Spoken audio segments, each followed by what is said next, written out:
మనం 2 భాగాలు దేవుని వాక్యంలో నుంచి మనం చదువుకున్నాము.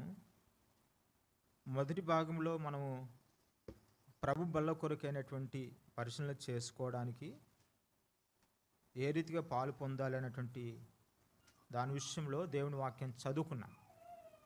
ప్రతి మనుషుడు తన్ను తాను పరీక్షించుకొనవలెను అని రాయబడింది. మన జీవితాన్ని పరిశీలించుకున్నప్పుడు అన్ని విషయాల్లో కూడా మనం పతనమైపోయినటువంటి వారమే. అయితే పడిపోయినటువంటి ఇశ్రాయేలు జనాంగముని తిరిగి సమకూర్చడానికి దేవుడు శక్తిమంతుడు. రెండో భాగంలో మనము ఆదికాండము 35వ అధ్యాయం చదువుకున్నాం. బైబిల్లో ఆదికాండంలో ప్రాముఖ్యంగా ఎక్కువ పర్యాయాలు యాకోబు యొక్క పేరు మనకు కనిపిస్తోంది. అతడు పుట్టినప్పటి నుంచి అతని పేరు మరలా కనిపిస్తూనే ఉంటుంది. ఆదికాండము 27వ అధ్యాయం మొదలుకొని అక్కడి నుంచి యాకోబు యొక్క పేరు ప్రస్తావన మనకు కనిపిస్తూ ఉంటుంది. దేవుడు కూడా యాకోబు యొక్క దేవుడనని పిలువబడడానికి దేవుడు ఎంత మాత్రం కూడా సంకోచించలేదు. మండుచున్న పొదలో మోషేకు దేవుడు ప్రత్యక్షమై మాట్లాడుతున్న సందర్భాల్లో మోషే దేవుడిని అడుగుతూ ఉంటాడు, ఒక నివేదన పెడతా ఉంటాడు. నీ పేరేంటయ్యా? నేను ఇశ్రాయేలు దగ్గర నన్ను వెళ్ళమంటున్నా కదా, నీ పేరేం ఏమని చెప్పాలి? ఆ దేవుని పేరు ఏమిటి అని చెప్తే, నేను అబ్రహాము దేవుడను, ఇస్సాకు దేవుడను, తర్వాత యాకోబు దేవుడను. అబ్రహాము జీవితం యోగ్యమైనదే, పిలుపుకు లోబడ్డాడు, విధేయత కనిపిస్తోంది, విశ్వాసం ద్వారా నీతిమంతునిగా తీర్చబడ్డాడు. దేవుని వెంబడించడంలో 1-2 మినహాయించి తన జీవితంలో దేవుని పిలుపుని అందుకున్నది మొదలుకొని ఎక్కడ కూడా లోపం లేకుండా అబ్రహాం యొక్క జీవితం కనిపిస్తోంది. రెండవది, ఇస్సాకు దేవుడు అని పిలువబడుతున్నాడు. ఇస్సాకులో ఏ నేరము ఏ నెపం మోపడానికి కూడా అవకాశమే లేదు అసలే. ఇస్సాకు ఎన్ని సంవత్సరాలు బ్రతికాడు? ఎన్ని సంవత్సరాలు ఇస్సాకు యొక్క జీవితము? ఎన్ని సంవత్సరాలు చెప్పండి? 180 సంవత్సరాలు. 180 సంవత్సరాలు ఇస్సాకు బ్రతికాడు. ఇదే 35వ అధ్యాయంలోనే మనం చూస్తూ ఉంటాము. ఇస్సాకు బ్రతికిన దినములు ఎన్నో ఆఖరులో మనం చూస్తూ ఉంటాము. 185, 180. తర్వాత యాకోబును గురించి చూస్తూ ఉంటాము. అసలు యాకోబులో చెప్పుకోవడానికి ఏ ఘనత ఉంటుంది చెప్పండి? ఏ గొప్పతనం ఉంటుంది? పుట్టినప్పటి నుంచే తనలో ఉన్నటువంటి ఏది మోసం చేయుట, కుట్రలు పనుట, దేవుని వ్యతిరేకంగా జీవించుట, దేవునికి ఇష్టం కాని పనులు చేయుట, ఇవన్నీ కూడా యాకోబు జీవితంలో కనిపిస్తూ ఉంటాయి. అయినా దేవుడు అంతగా యాకోబుని ఎందుకు ఇష్టపడ్డాడు? మలాకి పుస్తకం 1వ అధ్యాయంలో నేను యాకోబుని ప్రేమించి ఏశావును ద్వేషించిందని చెప్తా ఉంటాడు. నేను యాకోబును ప్రేమించి తిని. యాకోబు జన్మించక మునిపే రెబెకా ప్రార్థన చేసింది, లేకపోతే ఇస్సాకు ప్రార్థన చేసినాడు. ఏంటి ప్రభువా, నాకు ఈ శ్రమకాలం ఏంటిది? ఇస్సాకు ప్రార్థన చేసినాడు. రెబెకా గర్భంలో ఇద్దరు ఏర్పడ్డారు. వారు గర్భంలో ఏం చేస్తున్నారు? పెనుగులాడుతూ ఉన్నారు. ఇట్లయితే నేను బ్రతకలేనిగా. ఏమన్నా చెప్పండి రెబెకా, ఇట్లయితే నేను బ్రతుకుటేందుకు సస్తే మంచిది అంటే, రెబెకా కడుపులో వీరిద్దరు ఉన్నప్పుడే తల్లిని అంత బాధపరిచినారు వాళ్ళు కదా. ఏం చేసి చెప్పండి? తల్లిని అంత బాధపరిచినారు. లోపల వాళ్ళు కొట్లాడుకుంటుంటే, పెనుగులాడుతుంటుంటే, ఇట్లయితే నేను బ్రతకలేను అని చెప్తుంటే ప్రార్థన చేశారు. ప్రార్థన చేస్తుంటుంటే అప్పుడు దేవుడు సమాధానం ఇచ్చినాడు. ఏమని? నీ గర్భంలో 2 జనపదములు కలవు, ఒకనికంటే ఒకడు ఎట్లుంటారు? బలిష్టమైనటువంటి జనాంగం ఉంటారు. పెద్దవాడు చిన్నవానికి దాసుడు అవుతాడని చెప్పాడు. పెద్దవాడు చిన్నవానికి ఏమవుతాడు? దాసుడుగా ఉంటారు. అంటే ఆ గర్భంలో ఉన్నప్పుడే దేవుని యొక్క ప్రణాళిక ఏంటిదో, దేవుని యొక్క ఉద్దేశం ఏంటిదో దేవుడు ముందుగానే ఎరిగి ఉన్నాడు. సరే, దేవుని ప్రణాళికలోనికి యాకోబు ఉన్నప్పటికీ బాల్యం నుంచి ఏమైనా ఇస్సాకు లెక్క విధేయత చూపించాడా? అబ్రహాము వలె దేవునికి ఏమైనా విధేయుడైనాడా? ఎంత మాత్రం కాదు. సుమారుగా ఎంత లేదన్నా కూడా అతనికి పెళ్ళైంది. ఎంతమంది? 10 మంది, దరిదాపు 10 మంది సంతానము, 11 మంది సంతానము కలిగారు. 11-12 మంది సంతానం కలిగారు. కుమార్తెతో 13 మంది. ఇంతమంది ఉన్నప్పటికీ అన్ని సంవత్సరాల వరకు 20 సంవత్సరాలు మామ దగ్గర ఉన్నాడు, 20 సంవత్సరాలు తన్నింట్లో ఉన్నాడు కదా. 40 సంవత్సరాలు పైచీలకు వరకు ఎట్లా చెప్పండి, దేవునికి లోబడకుండా, దేవునికి విధేయత చూపించకుండా జీవించాడు.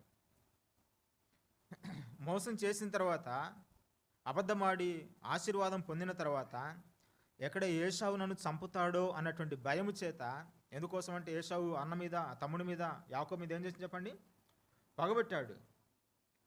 రిబకా చాలా తెలివిగలనటువంటి తల్లి ఏం చేసింది, వీరిద్దరు కొట్లాడుకుంటే ఒక్కరోజు ఇద్దరు చచ్చిపోతారు, నేను పిల్లల్ని అవుతాను అని చెప్పేసి ఇస్సాకుతో మాట్లాడేసి ఏం చెప్పింది, చిన్నవాడిని నా తమ్ముని దగ్గరికి, నా సహోదరుని దగ్గరికి, నాన్న దగ్గరికి, లాబాన్ దగ్గరికి పంపిస్తామని చెప్పేసి ఒప్పించి ఏం చేసింది చెప్పండి, రిబ్కా మాట్లాడి యాకోబును లాబాన్ దగ్గరికి పంపించింది. లాబాన్ యుద్ధకు వెళ్ళిపోతున్నాడు. పోతూ పోతూ మనం దేవుని వాక్యంలో ఆదికాండం 28వ అధ్యాయంలో చూస్తూ ఉంటాము. యుక్త వయసులో ఉన్నప్పుడు దేవుడు అతనికి ప్రత్యక్షమే అతనితో మాట్లాడుతున్నటువంటి సందర్భం చూస్తూ ఉంటాము. ఒక రాయి తలగడ చేసుకున్నాడు, అరణ్యంలో అలసిపోయినాడు, గాఢ నిద్రపోయినాడు. ఆ సమయంలో గాఢ నిద్ర పట్టిన సమయంలో ఒక నిచ్చెన కనబడింది. నిచ్చెనకు పైగా దేవదూతలు ఎక్కుతూ దిగుతున్నారు. ఒక సింహాసనం కనబడింది. దేవుడు అక్కడి నుంచి మాట్లాడడం మొదలుపెట్టినాడు. చూడండి, యాకోబు జీవితంలో దేవుడు మాట్లాడిన సందర్భాలు ఉన్నాయి. యాకోబు జీవితంలో దేవుడు తరచుగా కలల ద్వారా, దర్శనముల ద్వారా దేవుడు చూపించిన సందర్భాలు రాయబడ్డాయి. 3 పర్యాలు దేవుడు అబ్రహాంతో, యాకోబుతో మాట్లాడినాడు. 3 ఆశీర్వాదకరమైన రాత్రులు యాకోబు జీవితంలో మనం చూడవచ్చు, ఆదికాండంలోనే కదా. తర్వాత దేవుడు తన వాక్యాన్ని నేర్పించినటువంటి సందర్భాలు కూడా ఉన్నవి. ఇన్ని చేసినప్పటికీ, నువ్వేం చేయాలో ఇది చేయమని చెప్పినప్పటికీ యాకోబు జీవితంలో ఏముందనంటే త్వరగా లోబడినటువంటి స్థితి. కానీ యాకోబు విషయంలో దేవుని ఉద్దేశం ఏంటో తెలుసా, దేవుని యొక్క ప్రణాళిక ఏంటో తెలుసా? 28వ అధ్యాయం, 35వ అధ్యాయం, 2 అధ్యాయాలు చాలా ప్రాముఖ్యమైనవి. 28వ అధ్యాయం తర్వాత 35వ అధ్యాయం. 35వ అధ్యాయం ఒకసారి రండి, చూడండి. మొదటి వచనం చదవండి. దేవుడు యాకోబుతో, నీవు లేచి బేతేలుకు వెళ్ళి అక్కడ నివసించి, నీ సహోదరుడని ఏశావు యుద్ధ నుంచి నువ్వు పారిపోయినప్పుడు నీకు కనబడిన దేవునికి అక్కడ బలిపీఠమును కట్టమని చెప్పగా చాలు. దేవుడు యాకోబు ద్వారా పని చేయించుకోవడానికి దేవుడు ఇష్టపడ్డాడు. యాకోబు కట్టేటువంటి బలిపీఠము ద్వారా దేవుడు మహిమపరచబడాలని దేవుడు కోరుకుంటున్నాడు. ఆ బలిపీఠం కట్టుట చేత, ఆ బలిపీఠం నిర్మించబడట చేత, అనగా దేవుని పని చేయడం చేత యాకోబునికి ఏమి ఫలితము అనంటే, అవును, అందులోనే ఫలితం ఉంది, అందులోనే ఆశీర్వాదం ఉంది. ఏమిటి ఆశీర్వాదము అనంటే 11వ వచనం నుంచి చదవండి. మరియు దేవుడు ఇప్పుడు మాట్లాడుతున్నాడు. అబ్రహాముతో దేవుడు ఏ మాటలైతే తెలియచేసినాడో, ఏ రీతిగా దేవుడు తనను తాను బయలుపరుచుకున్నాడో 17వ అధ్యాయంలో ఉంది కదా, నేను సర్వశక్తి గల దేవుడను, అంతే కదా. 17వ అధ్యాయం మొదటి వచనం ఆదికాండము చదవండి బ్రదర్స్. ఎవరు చదవరా? మనకు వాడుక లేదనుకుంటా, నాకు తెలిసి చాలా కష్టం అనిపిస్తుంది వాక్యం చదవడం.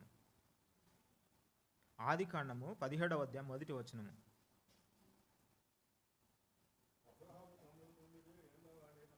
అబ్రహాము 99 ఏండ్ల వాడైనప్పుడు యెహోవా అతనికి ప్రత్యక్షమై,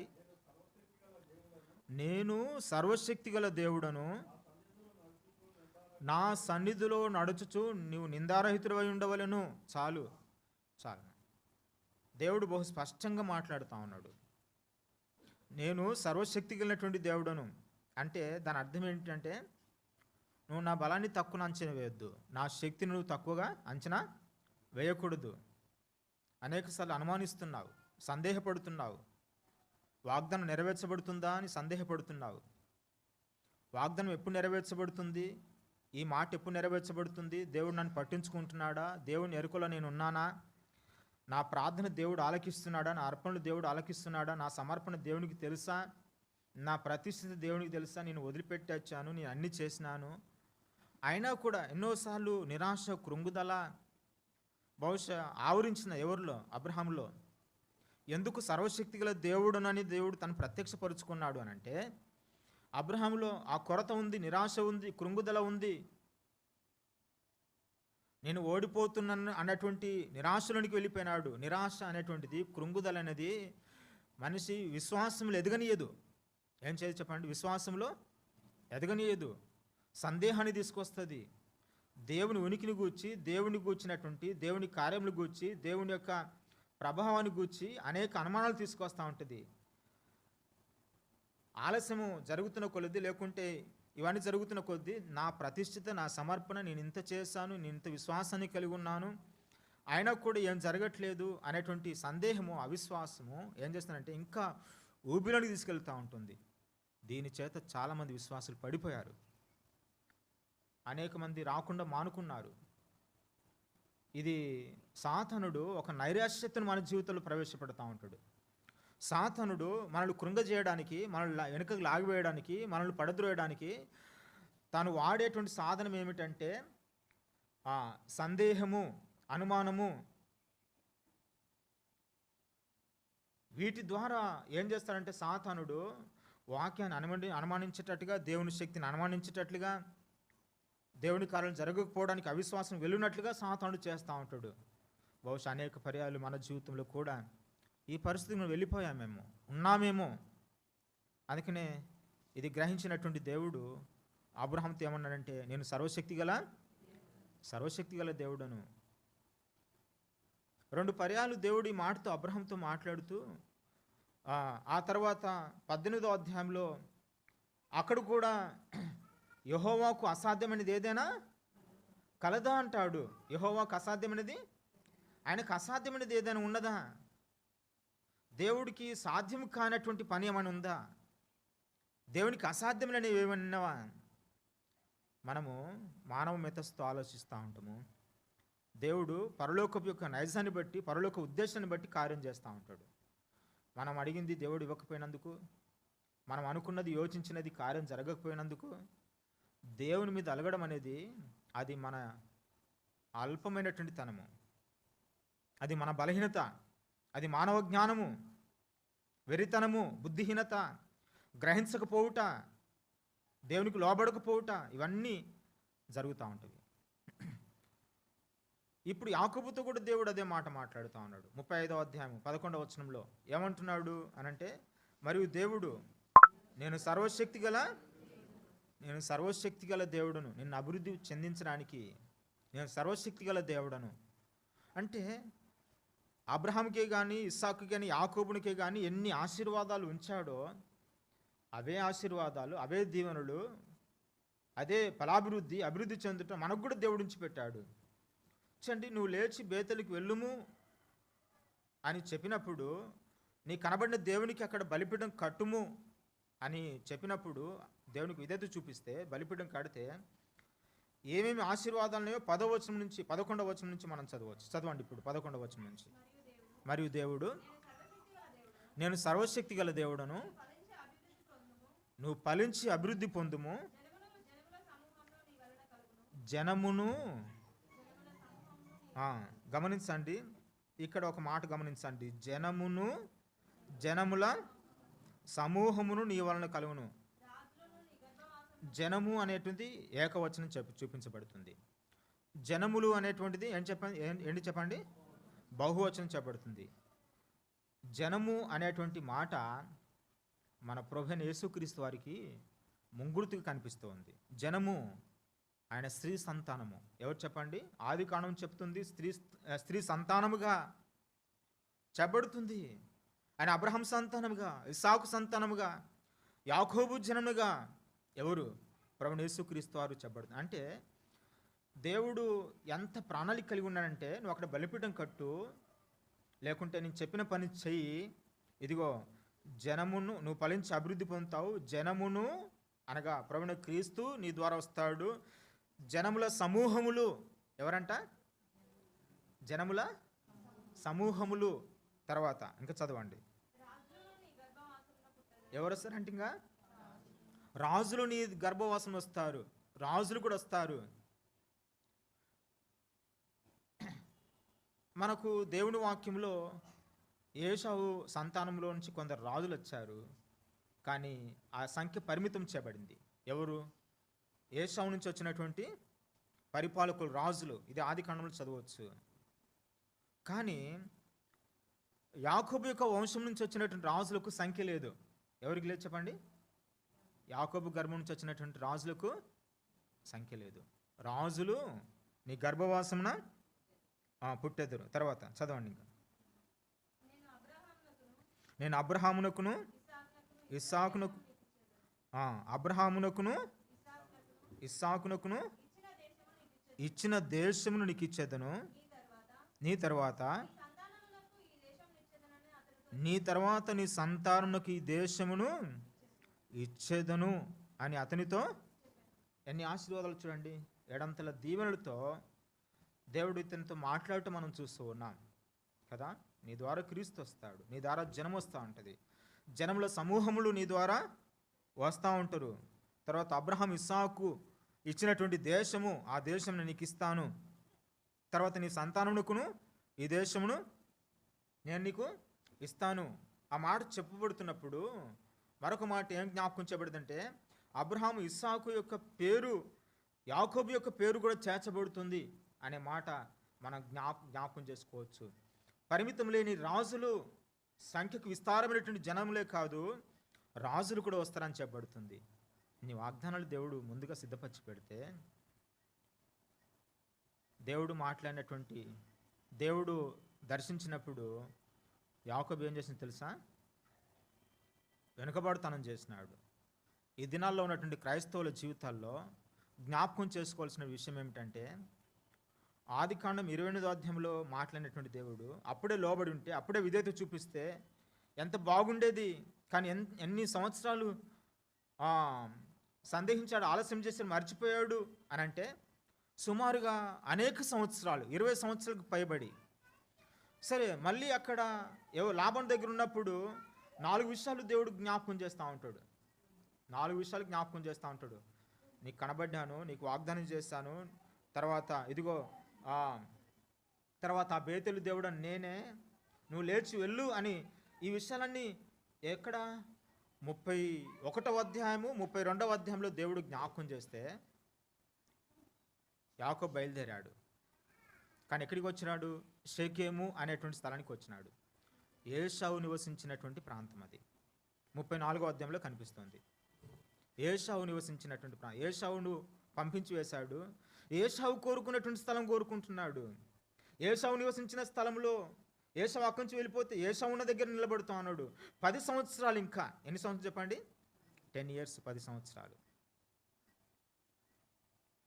దేవుడు కల్పించుకొని 35వ అధ్యాయంలో మళ్ళీ మాట్లాడుతూ ఉన్నాడు. చూడండి, క్షమించండి, ఇక్కడ 32వ అధ్యాయం 33వ అధ్యాయంలో మాట్లాడినటువంటి దేవుడు 34వ అధ్యాయంలో మౌనంగా ఉన్నాడు. 35వ అధ్యాయంలో మాట్లాడుతూ ఉన్నాడు. 33వ అధ్యాయంలో ఎక్కడికి వెళ్ళాడు అని అంటే షెకెములోనికి వెళ్ళిపోయాడు. అది పాకాలు. అక్కడ గుడారాలు వేసుకొని నివాసం ఏర్పాటు చేసుకొని 10 సంవత్సరాలు ఉన్నాడు. అక్కడే చాలా నష్టం జరిగింది. ఏం జరిగింది తెలుసా?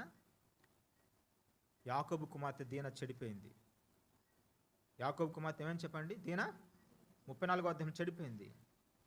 యాకోబు కుమారులు బహు కోపిష్ఠుడి, ఆ కోపంతో మండిపడి కత్తులు పట్టుకొనేసి షెకెము ప్రజల మీద పడి వాడిని ఏం చేసి మగవాళ్ళందరినీ చంపేసినారు. యాకోబునకు అక్కడ చిన్నతనం అయిపోయింది, యాకోబునకు అక్కడ అవమానం అయిపోయింది. 34వ అధ్యాయంలో దేవుని పేరు ఒక్కసారి కూడా కనిపించదు, ప్రార్థన ఒక్కసారి కనిపించదు, ప్రత్యక్షత ఒక్కసారి కూడా కనిపించదు. అంటే ఎంత చీకటి చూడండి. దేవుని మాట విన్నాము, బయలుదేరాము, కానీ ఎక్కడో చోట ఆగిపోతూ ఉంటాము. యాత్ర పరిపూర్ణం కాదు, ప్రయాణం పరిపూర్ణం కాదు. అని 35వ అధ్యాయంలో సుమారుగా 30 సార్లు 30 పర్యాలు దేవుడు అనే పేరు కనిపిస్తుంది. 2 పర్యాయాలు బేతెల్ దేవుడు, ఏల్ బేతెల్ దేవుడు, సర్వశక్తిగల దేవుడు అనే మాటలు కనిపిస్తూ ఉంటాయి. ఎంత ఆశ్చర్యం చూడండి. అంటే వాక్యాన్ని అందుకనే మనము శ్రద్ధగా చదువుకోవాలి. ఆ వాక్యాన్ని మనం చదివిన తర్వాత ఆ దినాన్ని మనం ధ్యానించుకోవాలి. ఏం చేయాలి చెప్పండి? ఆ దినాన్ని మనం ధ్యానించుకోవాలి. దేవుడు తగిన సారాన్ని, రుచినిచ్చి విశ్వాసాన్ని వృద్ధి పొందింపచేస్తాడు. దేవుడి మెల్లని స్వరము అందులో మనకు వినబడతా ఉంటుంది.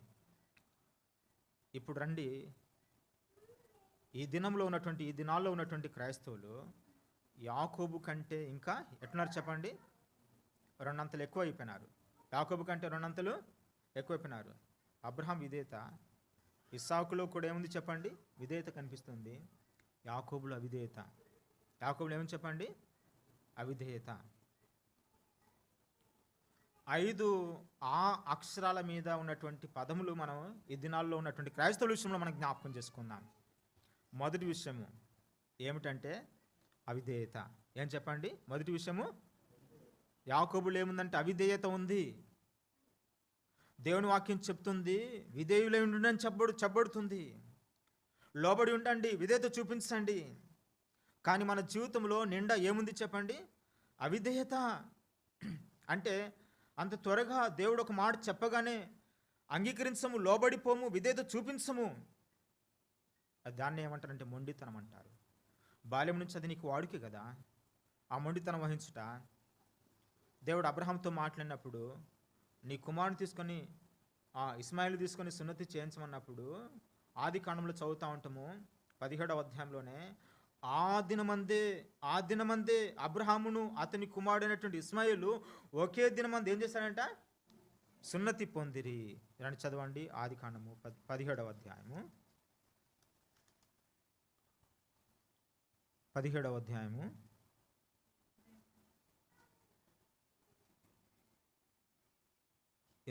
వచనము 22వ వచనము. దేవుడు అబ్రహాముతో మాట్లాడుతూ చాలించిన తర్వాత అతని యొద్ద నుండి దేవుడు అబ్రహాముతో మాట్లాడుట ఏం చేశాడంట? అంటే అబ్రహాం వినడం మానుకున్నాడు ఏమన్నా? అబ్రహాం వినడం మానుకోలేదు.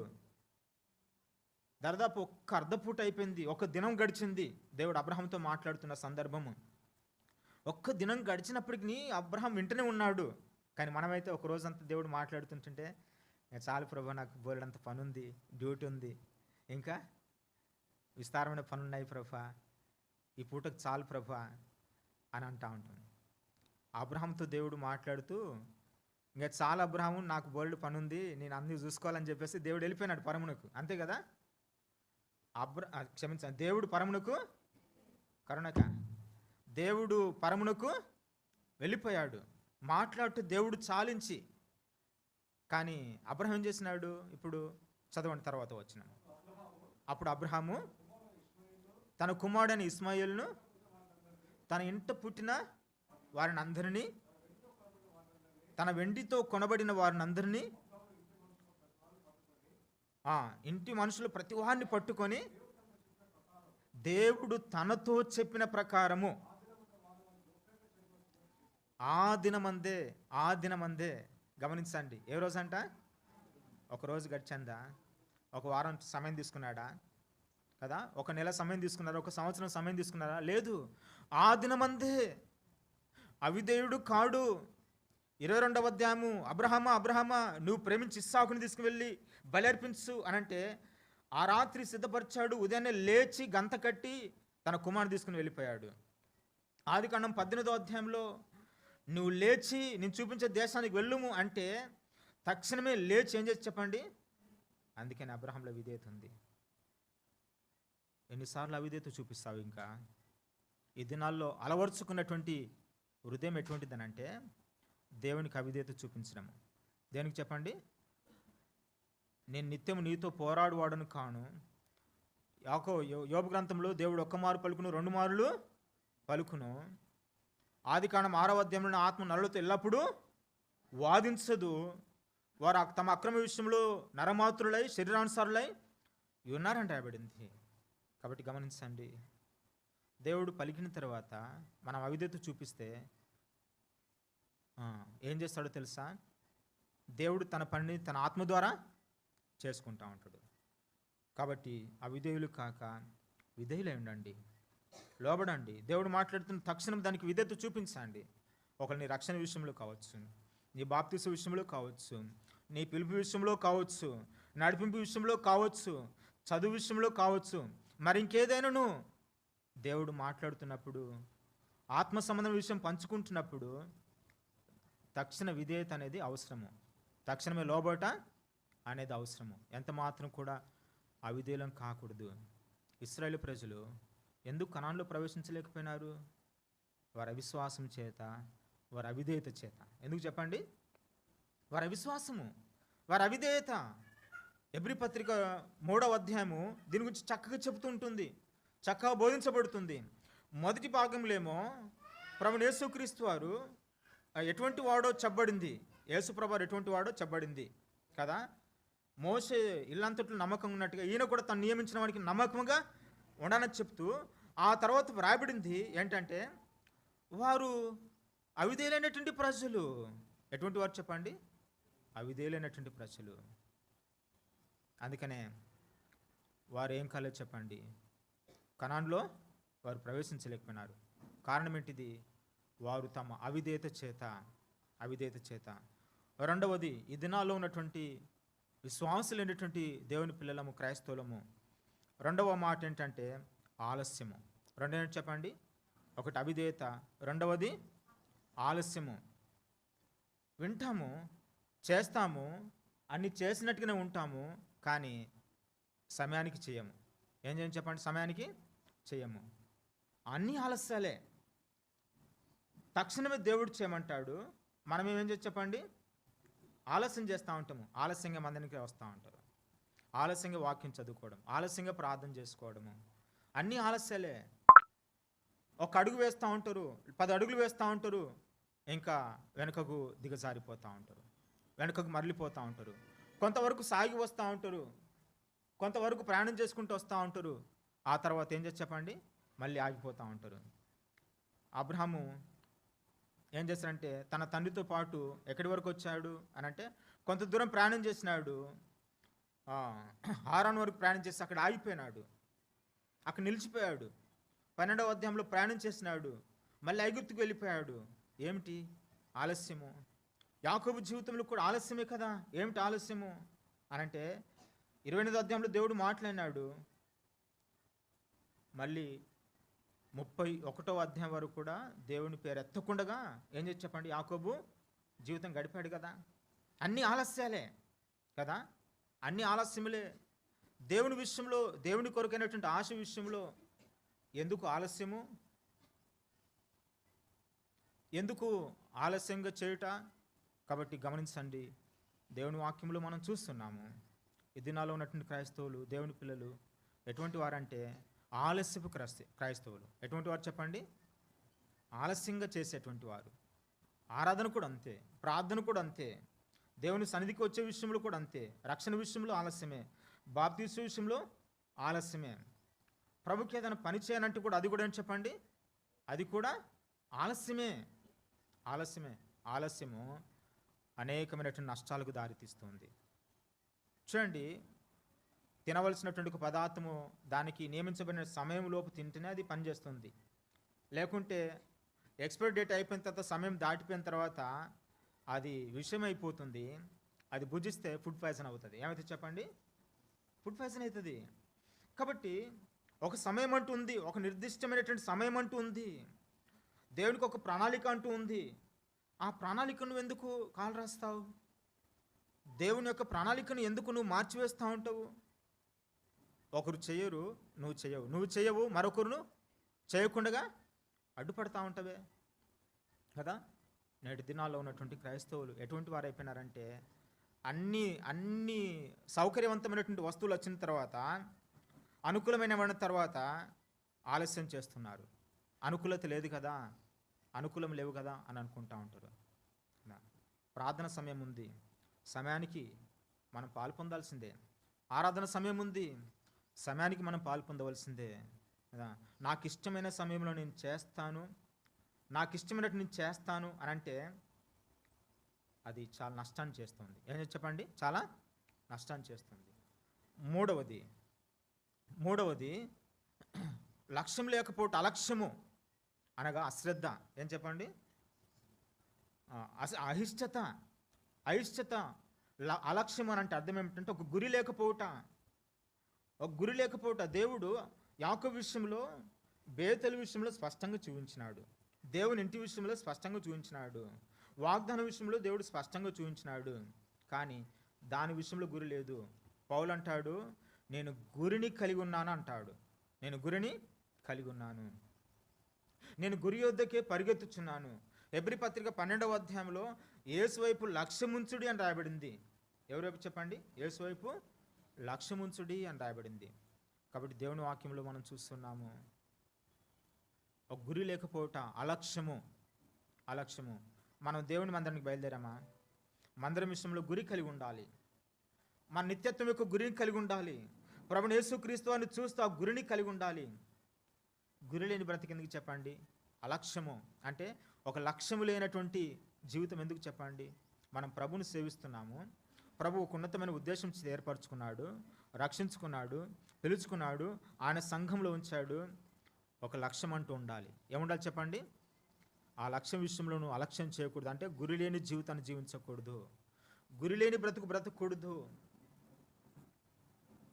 నేటి దినాల్లో ఉన్నటువంటి ప్రజలు ఎట్లున్నారంటే అవిధేయులైన ప్రజలు, ఆలస్యం చేస్తున్నటువంటి విశ్వాసులు, తర్వాత లక్ష్యం లేకపోవటం అలక్ష్యమైనటువంటి విశ్వాసులు మనం చూస్తున్నాం.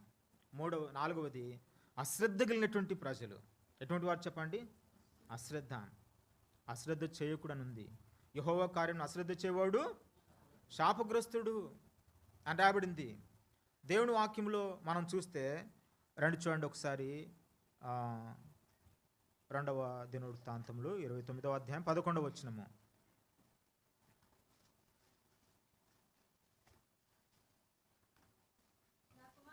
నా కుమారులారా, తనకు పరిచారకులు అయ్యుండి ధూపము వేయుచుంటకును, తన సన్నిధి నిలుచుటకును, తనకు పరిచర్య చేయుటకును యెహోవా మిమ్మును ఏర్పరచుకొనెను గనుక మీరేం చేయకూడదు. లేవీల విషయంలో దేవుడు శ్రద్ధ వహించమని చెప్తున్నాడు, విశ్వాసుల విషయంలో దేవుడు శ్రద్ధ వహించమని చెప్తున్నాడు. కానీ నిండా మనకేముంది చెప్పండి, అశ్రద్ధనే. అంటే అశ్రద్ధ అంటే ఏంటంటే శ్రద్ధ లేకపోవట. అయ్యో నేను దేవుని బిడ్డని కదా, నేను విశ్వాసిని కదా, లేదా నేను ప్రార్థన పరుని కదా అని శ్రద్ధ లేకపోవట. చూడండి, ప్రార్థన చేసినా కూడా అశ్రద్ధగానే చేస్తూ ఉంటారు. వాక్యం చదివినా కూడా ఏం చేసి చెప్పండి, అశ్రద్ధగానే చేస్తూ ఉంటారు. ఉదయం పూట లేచిన తర్వాత మోకరిస్తావు, బైబిల్ చదువుతూ ఉంటావు. బైబిల్ చదివేదానికి ఒక శ్రద్ధ ఉందా? అది కూడా అశ్రద్ధనే కదా. చదవాలి కాబట్టి ఏం చేసి చెప్పండి, అశ్రద్ధగా చదువుతూ ఉంటాము. ఏదైనా పని చేస్తుంటుంటే, దేవుని ఇంట్లో పని చేస్తుంటుంటే అశ్రద్ధగా, అంటే శ్రద్ధ లేకపోవట. వారే చేసుకుంటారులే, నాకేం అవసరము, నాకేమి అవసరము. ఏదైనా దేవుని ఇంట్లో పని చేస్తున్నప్పటికీ, ఏదైనా పని అప్పగించబడినప్పటికీ నేనెందుకు చేయాలి, నాకేమైనా ఇస్తారా, నాకేమైనా ఘనతనిస్తారా, నాకేమైనా పేరు, నాకేమైనా కిరీటం పెడతారా? గమనించండి, మనుషులు చూడవాలని కాదు, మనుషుల మెప్పు కొరకు ఏది చేయకూడదు, మనుషుల దృష్టిలో మెప్పైనటువంటి వాటి కాదు, హెచ్చువాటి అందు మనసు ఉంచకుండా తగ్గువాటి అందు ఎట్లుండాలి చెప్పండి. ఒక నిజమైనటువంటి విశ్వాసి, దేవుని బిడ్డ, ప్రభువును సేవించి ప్రభువును ప్రేమించాలనుకునే వ్యక్తి శ్రద్ధగా ఉండాలి, అశ్రద్ధగా ఉండకూడదు. ఒకవైపు మొబైల్ పెట్టుకొని మరొక వైపు దేవుని వాక్యం చదివే ఒక్క అధ్యాయమైన కూడా అది మనసు పెట్టి శ్రద్ధ వహించి చదవాలి కదా, అది లేదు. ప్రార్థన విషయంలో కూడా ప్రార్థన కూర్చున్నప్పుడు మనసారా మనసును పూర్తిగా నిమ్మలపరుచుకొని ప్రభు పాల దగ్గర కూర్చొని చేయవచ్చు కదా. అన్నా లాంటి ప్రార్థన లేకపోవడం చేతనే అసలు ప్రార్థన యొక్క విలువను మనం పోగొట్టాం. ఎటువంటి చెప్పండి? అన్నా లాంటి ప్రార్థన దేవుని మందిరానికి వెళ్ళింది, హృదయాన్ని కుమ్మరించి ఏం చేసి చెప్పండి, ఒప్పుకుంటూ దేవునికి వాగ్దానం ఇస్తూ ప్రార్థన చేసింది. ఒప్పుకుంటూ దేవునికి ప్రమాణం ఇచ్చి వాగ్దానం ఇచ్చి ఏం చెప్పండి, ప్రార్థన చేసింది. అందుకని ఆమె ప్రార్థనకు తక్షణ జవాబు ఇచ్చింది. మనం ప్రార్థన చేస్తూ ఉంటాము, త్వరగా ముగించుకోవాలన్నటువంటి ఉద్దేశంతో ప్రార్థన చేస్తూ ఉంటాము. కొన్నిసార్లు ఇంటికాడ ఎక్కువ ప్రార్థన చేయరు, మందిరానికి వచ్చినప్పుడు అన్ని ప్రార్థన చేస్తూ ఉంటారు. బ్రదర్స్ ప్రార్థన పెట్టుకుంటూ ఉంటాము, వాళ్ళు ఉదయకాలం ఉపవాస ప్రార్థన చేయరు కదా, అన్ని అంశాలు తీసుకొచ్చి ఇక్కడ చేస్తూ ఉంటారు ఒక గంట సేపు. గమనించండి. కాబట్టి నీ సమయాన్ని నువ్వు తీసుకో, నీ క్వైటం నువ్వు తీసుకో, నీ పాలిభాగం నువ్వు తీసుకో, నీ వ్యక్తిగతమైన ప్రార్థన నువ్వు తీసుకో, దేవునికి ఇవ్వాల్సిన సమయాన్ని తీసుకో. మొన్నటి దినం మహిమలోనికి వెళ్ళబడినటువంటి థియోడర్ రెజినాల్డ్ గారు మంచి ఉపదేశకుడైనటువంటి ఒక దైవజనుడు నేపాల్ పరిచయకు వెళ్ళాడు. పోయిన వారమే 3వ తారీఖు వర్తమానం అందించాడు. 4వ తారీఖున ఉదయం 10 గంటలకంతా ప్రభు మహిమలోనికి వెళ్ళిపోయినాడు. ఆయన యొక్క భౌతికాయాన్ని మద్రాసుకు జెహోషమ్మ మందిరానికి తీసుకొచ్చినారు. అక్కడ తీసుకొచ్చేసి అక్కడ ఉంచేసి నిన్నగాక మొన్నటి రోజున భూస్థాపన చేస్తూ వచ్చినారు. తనకు సేవకులకు తరబిదిచ్చేటప్పుడు, వాక్యాన్ని పంచుకునేటప్పుడు ఏమని చెప్తాడంటే, రోజుకు కనీసం 10 అధ్యాయాలైనా మినిమం చదవాలి. ఎన్ని అధ్యాయాలు చెప్పండి? రోజుకు ఒక 10 అధ్యాయాలు. రోజుకు ఒక 10 అధ్యాయాలు. అసలు 10 నిమిషాలు దేవునికి ఇస్తామని చెప్పండి. మనం ఒక 10 నిమిషాలు నేను రోజుకు ప్రభుకు సమర్పిస్తున్నాను అనే వాళ్ళు చేతండి ఒకసారి. నేను ఖచ్చితంగా మనసారా రోజుకు ఒక 10 నిమిషాలు దేవునికి ఇస్తున్నాను. గంట సేపు ఇస్తాను చెప్పండి, గంట సేపు ఇస్తాను చెప్పండి. అందుకనే మనం ఇట్లు జీవిస్తున్నాం. మన విశ్వాసం ఏం పరిగణలోనికి తీసుకురాబడదు, మన ప్రార్థన ఏం పరిగణలోనికి తీసుకురాబడదు. మనుషులు చూసి మనం వస్తూ ఉంటాము, మనుషుల కోసం మనం చేస్తూ ఉంటాము, మనుషుల కోసం అన్ని చేస్తూ ఉంటాము. ఎందుకు తాపత్రయము కదా? నిన్ను ఏర్పరచుకున్న దేవుడు, నిన్ను ప్రేమించిన దేవుడు, నీ కొరకు ప్రాణం ఇచ్చింది దేవుడు, నీ కొరకు వాగ్దానం చేసింది దేవుడు, దేవునితో నీకు సంబంధము. కాబట్టి సంఘముతో కలిసి చేయాలి, కానీ ఘనత కొరకు, పేరు ప్రఖ్యాతుల కొరకు వేటిని కూడా చేయకూడదు. అశ్రద్ధ కలిగినటువంటి క్రైస్తవులు ఏదైనా పని బాధ్యత అప్పగిస్తుంటుంటే, ఒక సహోదరున్నాడు, పలానా ఊరికి పోయామంటే 10 ఊళ్ళు చుట్టుకొని వస్తూ ఉంటాడు. ఇక ఫోన్ పట్టుకొని వెళ్ళిపోతూ ఉంటాడు. ఒక గంట సేపు బయట మాట్లాడుతూ ఉంటాడు. ఏం ఫోన్లో ఎవరితో మాట్లాడతారో, ఏంటిదో సంభాషణ అసలు అర్థం కాదు. దానికి ఇచ్చినంత సమయము అసలు ప్రభు దగ్గర మనం గడిపితే మన జీవితాలు, మన కుటుంబాలు, మన పిల్లలు ఎంత బాగుపడేవాళ్ళు, ఎంత కట్టబడేవాళ్ళు, సంఘం ఎంత వృద్ధి అయ్యేది. దేవునింట్లో కనీసం వారంలో ఒక్క రోజైనా ప్రార్థన కోసము పూర్తిగా ప్రతిష్ఠించుకునేటువంటి దినం ఉండదు అసలే. ఒక్కరోజైనా ఆదివారం వచ్చిపోయినంత మాత్రం నువ్వు మన భక్తి పరులను క్రైస్తవులను పరిపూర్ణం కానే కాదు. ఎప్పుడైతే సామాజిక కూడికలు, సంఘ కూడికలు ఉంటాయో, దేవుని పిల్లలతో వారితో కలిసి మనం జీవిస్తామో, పాలు పొందినప్పుడు అది పరిపూర్ణత. ఏం చెప్పండి? ఒక కూడిక ఏర్పాటు చేయబడింది, ప్రార్థన ఉంది. కొన్ని పరిస్థితులు బహుశా అనుకూలం కావచ్చు, అన్ని పరిస్థితులు కాదు కదా. కనీసం నెలకొకసారైనా, వారానికి ఒకసారైనా, నెలకొకసారైనా, సంవత్సరంలో కొన్నిసం ఒక 5-6 సార్లు అయినా దేవునింట్లో గడపవచ్చు కదా, ప్రభు పనులు పాలు పొందవచ్చు కదా.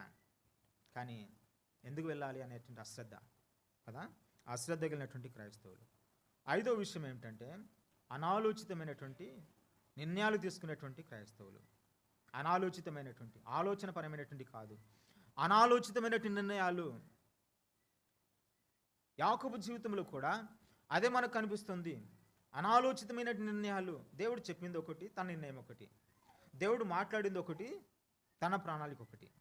అంటే దేవుని చిత్తానికి భిన్నంగా, అంటే తనకుండే జ్ఞానము, తనకున్న వివేచన, నాకు మించిన జ్ఞానం దేవునికి ఉందా, నాకు ఉంచిన తెలివి దేవునికి ఉందా అని ఏం చేసి చెప్పండి, తత్రపాటు నిర్ణయాలు, అనాలోచితమైనటువంటి నిర్ణయాల చేత యాకోబు నష్టపోయినాడు.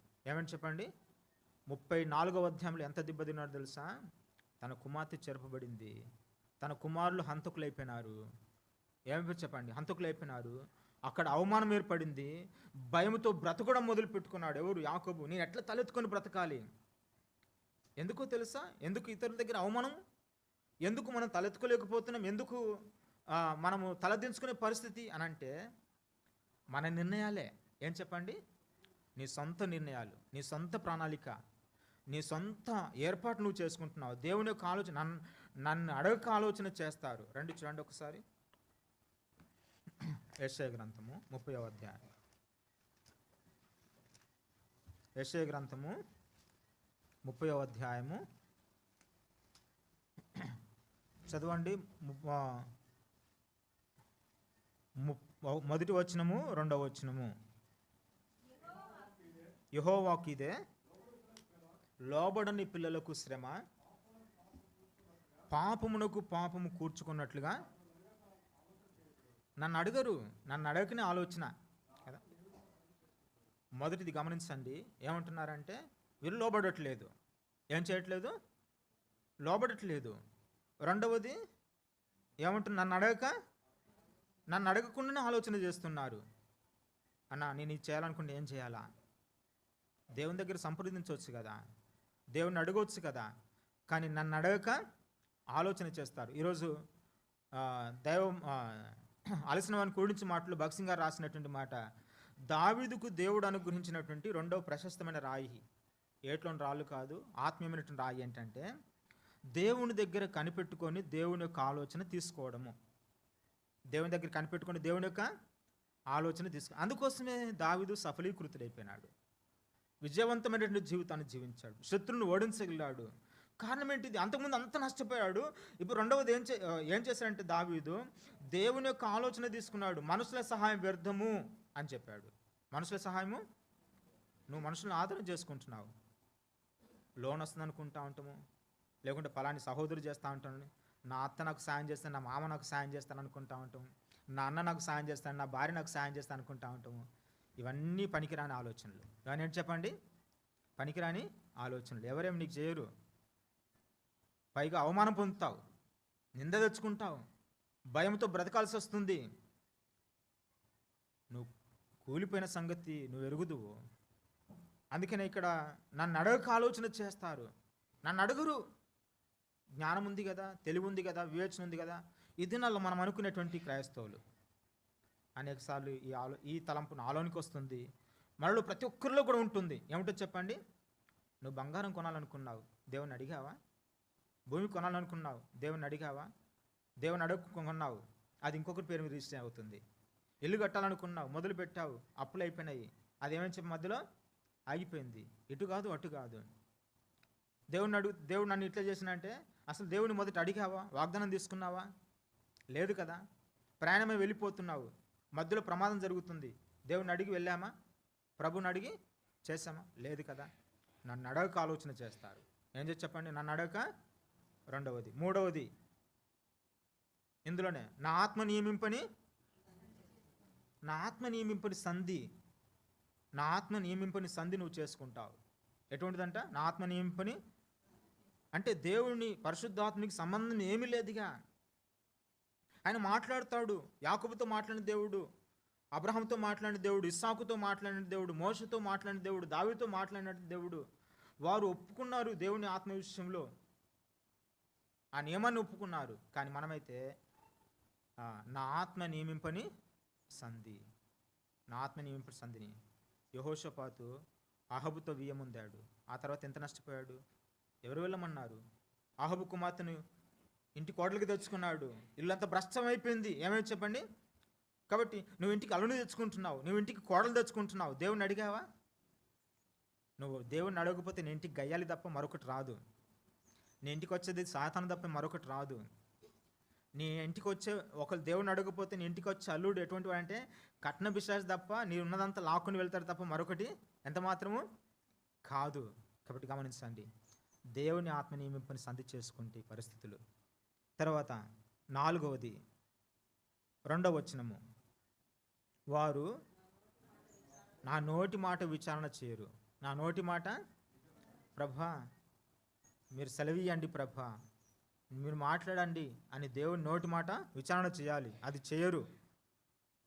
5వది, ఫరో బలము చేత తమ్మును తాము బలపరుచుకొనుటకు ఐగుప్తు నీడను శరణుజొచ్చుటకు ఐగుప్తునకు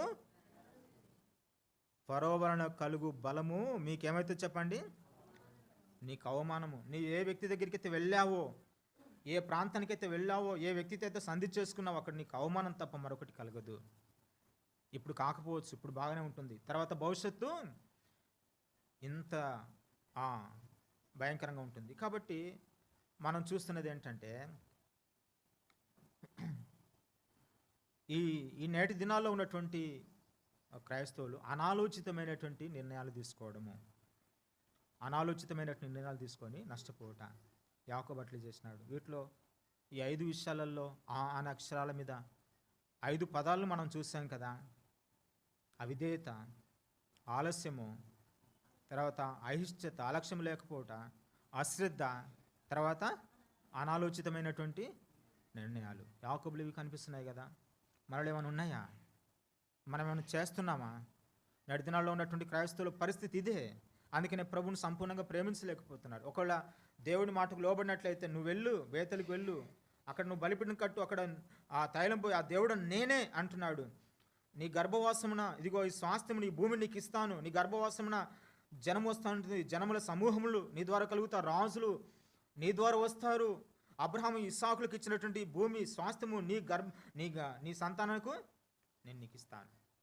ఇన్ని వాగ్దానాలే కదా. అయితే ఆయనకు లోబడు.